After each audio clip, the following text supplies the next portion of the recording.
नमस्कार दोस्तों, मेरा नाम डॉक्टर अमरेंद्र कुमार झा है और मैं कंसल्टेंट फिजिशियन इंटेंसिविस्ट हूँ।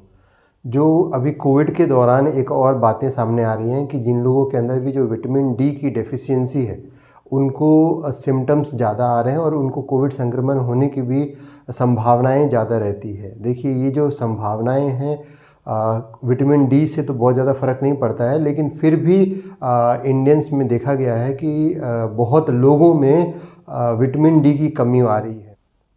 विटामिन डी की कमी से क्या क्या दिक्कत हो सकती है? विटामिन डी की कमी से हमारे मसल्स में पेन रह सकता है, बॉडी एक ज़्यादातर रहेगा। साथ में जो बोन्स है वो ब्रिटल बोन होते हैं, बहुत सॉफ्ट बोन होते हैं हमारे, बहुत आसानी से टूट सकते हैं। ऑस्टियोमलेशिया हो सकता है लोगों को।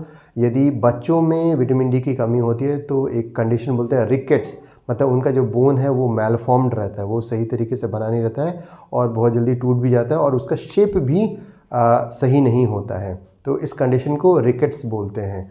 साथ में जो विटामिन डी की कमी से जो हमारा सेंसरी नर्वस सिस्टम है उस पे इफ़ेक्ट हो सकता है और साइकोलॉजिकल प्रॉब्लम्स भी हो सकते हैं, जैसे कि मूड स्विंग्स होना, डिप्रेशन आना। ये सब भी यदि क्रॉनिक विटामिन डी का डेफिशिएंसी रहे तो ये सब दिक्कतें आ सकती हैं। विटामिन डी की जो कमी है उसमें ये देखना होगा कि सिवियर यदि विटामिन डी की डेफिशिएंसी हो तभी आपको दवाइयों की या सप्लीमेंटेशन की ज़रूरत पड़ती है। अदरवाइज़ नहीं तो धूप सेकने से और कुछ खाने में बदलाव करने से ही ये जो दिक्कत है वो उसमें ठीक हो जाता है। जो वैल्यूज़, जो ब्लड टेस्ट के जो वैल्यूज़ हैं वो इंटरनेशनली अलग होते हैं और हमारे देश में क्योंकि हमारी ज्योग्राफी अलग है, हमारा स्किन टेक्सचर अलग है, तो इसीलिए जो वैल्यूज़ हैं यदि इंडियंस में 10 नैनोग्राम से नीचे होता है तो वो सीवियर है, जबकि जो वेस्टर्न डाटा बताता है कि यदि 20 नैनोग्राम से नीचे है तो फिर ये सीवियर है। तो हमारे यहाँ सीवियरिटी का मतलब less than 10 nanogram per ml जो है वो वैल्यू होना चाहिए ब्लड टेस्ट का विटामिन डी लेवल।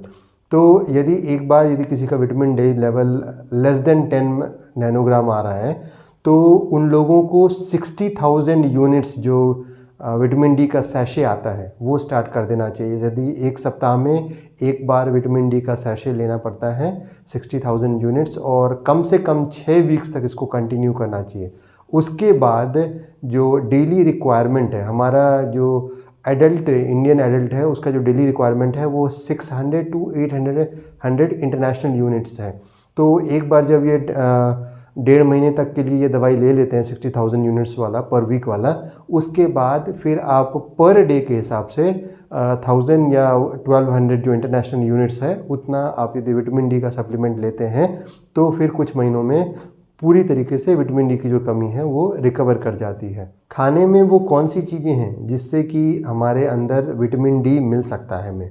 तो एक तो बहुत फ़िश है, सैल्मन फ़िश है, उसके अंदर विटामिन डी की क्वांटिटी बहुत अच्छी होती है। कॉड लिवर ऑयल, उसमें विटामिन डी की क्वांटिटी बहुत होती है।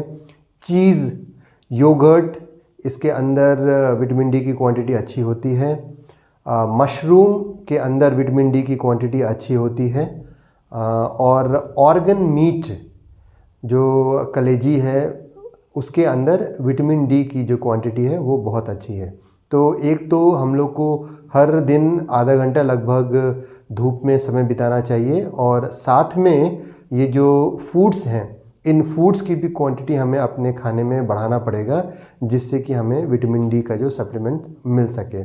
अब ये भी देखा गया है कि क्योंकि हमारे यहाँ पॉल्यूशन बहुत बढ़ गया है तो पॉल्यूशन के कारण भी जो सनलाइट रहते हैं उनके जो यूवी रेज़ हैं वो हमारे तक बहुत अच्छी तरीके से नहीं पहुंच पाते हैं, तो भी विटामिन डी की कमी होती है। तो मोस्टली हमें ये ध्यान देना पड़ेगा कि हम बस सनलाइट का एक्सपोजर से ही विटामिन डी को रिप्लेस नहीं कर पाएंगे। तो हमें विटामिन डी को रिप्लेस यदि हमें शरीर में रिप्लेनिश करना है तो सनलाइट भी लेना है, विटामिन डी के सप्लीमेंट्स भी लेने हैं और साथ में वो खाना भी खाना है जिसमें कि विटामिन डी की क्वांटिटी ज़्यादा हो।